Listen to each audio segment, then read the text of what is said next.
यांनी आज मुंबई महापालिकेच्या अंधेरी सबवे येथील पावसाळापूर्व कामांची पाहणी केली।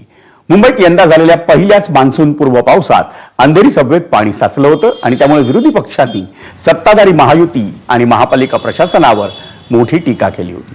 त्यामुळे महापौर रितू तावडे यांनी स्थानिक आमदार मुरजी पटेल यांच्यासह अंधेरी सबवे परिसराची आज पाहणी केली। महापौर पाहणीसाठी या परिसरात दाखल होण्याआधी मुंबई महापालिकेकडून अंधेरी सबवे शेजारच्या नाल्याची जेसीबीच्या सहाय्यानं सफाई करण्यात आली।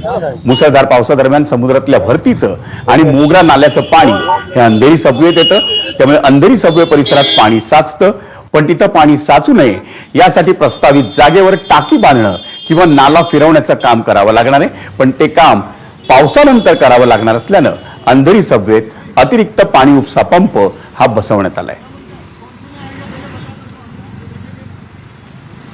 IIT मुंबईला या ठिकाणी अभ्यास करून ह्याचा पूर्ण लेखाजोखा द्यायला आपण सांगितलेलं आहे। अधिकाऱ्यांच्या माध्यमातून वरच्या लाईनीला जे मैदान आहे तिथेच तुम्ही टाक्या बांधून त्या ठिकाणी पाणी डायव्हर्ट करता येईल का ते करतोय, पण ह्याच्यावरती येणारे हे प्रस्तावित सगळे प्रस्ताव असल्यामुळे आता सध्याचा हा जो पावसाळा आहे या ठिकाणी आपल्याला कशी मुंबईकरांना सेवा देता येईल ह्याच्याकडे आमचं लक्ष। IIT वालेला बोलवा, सर्व अधिकाऱ्यांना बोलवा।